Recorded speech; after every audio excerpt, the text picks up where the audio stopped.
क्या खत्म हो जाएंगे भारत के चारों शंकराचार्य? क्या खत्म हो जाएंगे सातों आचार्य महामंडलेश्वर? क्या खत्म हो जाएंगे देश के 5 लाख सन्यासी? क्या खत्म हो जाएंगे हिंदुस्तान के 10,000 कथावाचक? समय रहते क्या ना रोका गया तो मिट्टी में मिल जाएंगे हिंदू। धर्म ज्ञान पर सुनिए बैरिस्टर बाबू की बड़ी भविष्यवाणी। मैं अपने चारों परम पूज्य शंकराचार्य जी से हाथ जोड़ के निवेदन कर रहा हूं, सनातन धर्म को बचाने के लिए एक मंच पर आइए और एक साथ आवाज उठाइए। मैं अपने सभी 10,000 मठाधीश, आचार्य, मंडलेश्वर, महामंडलेश्वर, आचार्य महामंडलेश्वर सबसे हाथ जोड़ के निवेदन कर रहा हूं, अपने मतभेद दूर करिए, सनातन धर्म को बचाने के लिए एक साथ आइए, एक साथ आवाज उठाइए, प्रखर होके बोलिए, मुखर होके बोलिए। मैं अपने सभी 10,000 भागवत कथावाचक, राम कथावाचक, गीता का पाठ करने वाले सभी मैं कथावाचकों से हाथ जोड़ के निवेदन कर रहा हूं, अपने मतभेद दूर करिए, एक साथ प्रखर होके बोलिए, एक साथ मुखर होके बोलिए। सनातन धर्म को बचाने के लिए एक साथ आवाज उठाइए, घटिया कानूनों को बदलने और नया कानून बनाने की मांग करिए।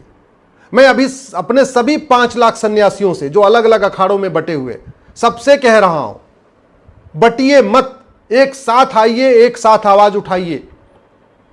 समान शिक्षा लागू करने की मांग करिए, समान नागरिक संहिता लागू करने की मांग करिए, घुसपैठ नियंत्रण कानून की मांग करिए, धर्मांतर नियंत्रण कानून की मांग करिए, जनसंख्या नियंत्रण कानून की मांग करिए, अश्लीलता के खिलाफ कठोर कानून की मांग करिए, नशे के खिलाफ कठोर कानून की मांग करिए।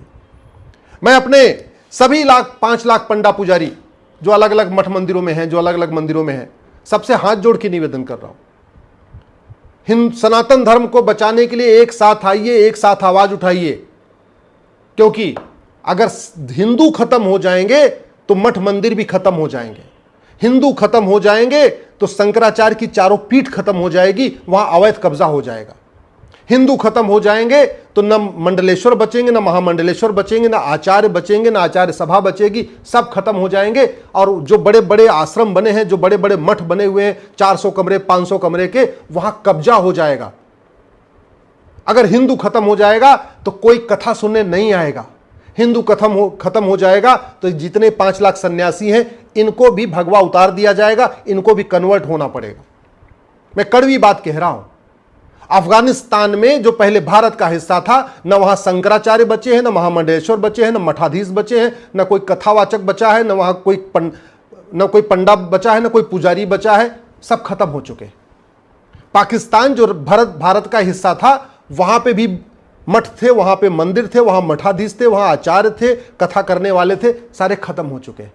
बांग्लादेश भारत का हिस्सा था, अभी बहुत देखते देखते बहुत जल्दी ही वहां के सारे मठाधीश वहां से गायब हो जाएंगे या तो कन्वर्ट हो जाएंगे। जितने वहां पे कथावाचक हैं उनको भी कन्वर्ट कर दिया जाएगा, जितने वहां सन्यासी हैं उनको भी कन्वर्ट होना पड़ेगा, या तो मरना पड़ेगा या तो भागना पड़ेगा। मालदीव भी भारत का हिस्सा था, न वहां कोई मठाधीश बचा, न महामंडलेश्वर बचे, न पंडा पुजारी बचे, न कथावाचक बचे, खत्म हो चुके। पूरी दुनिया से खत्म हो चुके हैं। बचा है भारत और बचा है नेपाल, और भारत और नेपाल के ऊपर पूरी गिद्ध दृष्टि लगी हुई है। इसलिए मैं कह रहा हूं, एक साथ आवाज उठाइए। एक बात अच्छी तरीके से समझ लीजिए, पॉलिटिकल पार्टियों पे कोई फर्क नहीं पड़ेगा, पॉलिटिकल पार्टियां कभी खत्म नहीं होंगी। पाकिस्तान से हिंदू खत्म हो गए, पॉलिटिकल पार्टियां नहीं खत्म हुई, नाम बदल गया, दूसरी पार्टी आ गई वहां पे। अफगानिस्तान में हिंदू खत्म हो गए, पॉलिटिकल पार्टी नहीं खत्म हुई, इसलिए पॉलिटिकल पार्टियों के भरोसे मत बैठिए। बांग्लादेश में हिंदू खत्म हो जाएंगे, पॉलिटिकल पार्टी खत्म नहीं होगी, इसलिए पॉलिटिकल पार्टियों के भरोसे मत बैठिए। आप कश्मीर में हिंदू खत्म हो गए, पॉलिटिकल पार्टियां खत्म नहीं हुई। नागालैंड में हिंदू खत्म हो गए, पॉलिटिकल पार्टी खत्म नहीं हुई है। मेघालय में, मिजोरम में, मणिपुर में, वहां हिंदू खत्म हो रहे हैं, लेकिन पॉलिटिकल पार्टियां नहीं खत्म हो रही, एनजीओ खत्म नहीं हो रहे हैं। तो अगर अब हमारे देश के धर्मगुरु अगर ये सोच रहे हैं कि पॉलिटिकल पार्टियां इस देश को बचाएंगी, नेता इस देश को बचाएंगे, तो बहुत बड़ी गलतफहमी में है। नेता और पॉलिटिकल पार्टी केवल भीड़ का रुख देख के अपना चेहरा बदल लेते, अपना विचार बदल लेते। पाकिस्तान में नेता आज भी हैं, पॉलिटिकल पार्टी आज भी है। बांग्लादेश में नेता भी है, पॉलिटिकल पार्टी भी है। अफगानिस्तान में नेता भी है, पॉलिटिकल पार्टी भी है। खत्म क्या होता है? खत्म होता है सनातन धर्म, खत्म होता है हिंदू। और ये बड़े बड़े जो जैन मुनि हैं, जो अपने आप को अपनी एक नई दिशा दे रहे हैं, मैं कह रहा हूं पाकिस्तान, अफगानिस्तान, बांग्लादेश में जैन मुनि भी नहीं बचे हैं, जैन को मानने वाले भी नहीं बचे। जो बौद्ध धर्म की बात करते हैं, अपने आप को बहुत अलग दिखाते हैं, वो भी अच्छी तरीके समझ ले, पाकिस्तान, अफगानिस्तान, बांग्लादेश में बौद्ध भी खत्म हो चुके हैं। जो अपने आप को जत्थेदार कहते हैं और अपने आप को कहते हैं नहीं हमारा सिख पंथ बिल्कुल अलग है, हम तो हिंदू नहीं है, तो वो भी अच्छी तरीके समझ ले, पाकिस्तान, अफगानिस्तान, बांग्लादेश में सिख भी खत्म हो चुके हैं। जिनको ब्राह्मण होने पे बड़ा गर्व है, अच्छी तरीके समझ ले, पाकिस्तान, अफगानिस्तान, बांग्लादेश में ब्राह्मण भी खत्म हो चुके हैं।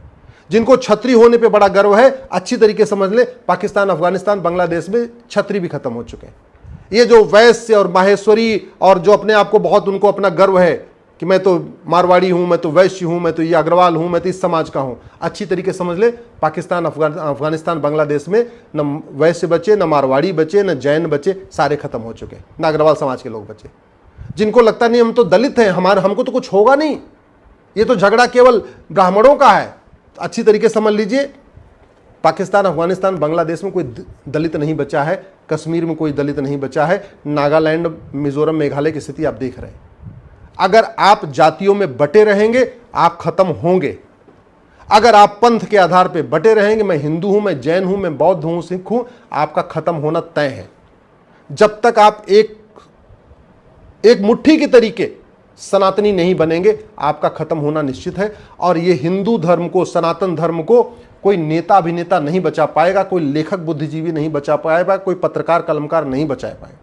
सनातन धर्म को अगर मजबूत करना है, एक ही तरीका है, भारत में कठोर कानून बनाया जाए, भारत के संविधान को भारतीयता के अनुरूप पढ़ा जाए। ये भारत का संविधान है तो भारत की संस्कृति की रक्षा के लिए है, भारत की परंपरा की रक्षा के लिए है, ये वसुधैव कुटुंबकम की भावना की रक्षा के लिए है, ये सर्वमंगल मांगल्य की भावना की रक्षा के लिए है, ये नारी तू नारायणी की भावना की रक्षा के लिए है, ये यत्र नारस्ति पूज्यते रमन्ते तत्र देवता की रक्षा के लिए। ये किसी विदेशी मजहब, विदेशी पंथ उसकी रक्षा के लिए नहीं है, ये भारतीयता की रक्षा के लिए। तो जब भारतीयता की रक्षा के लिए है तो इसको आप उसी अनुरूप पढ़िए। मैं अपने सभी चारों शंकराचार्य से निवेदन कर रहा हूं, मैं अपने सभी 10,000 मठाधीश, आचार्य, मंडलेश्वर, महामंडलेश्वर से निवेदन कर रहा हूं, मैं अपने सभी 10,000 कथावाचकों से निवेदन कर रहा हूं, मैं 5 लाख सन्यासियों से निवेदन कर रहा हूं, मैं 5 लाख मठ मंदिर के पुजारियों से और पंडों से निवेदन कर रहा हूं। एक साथ आइए।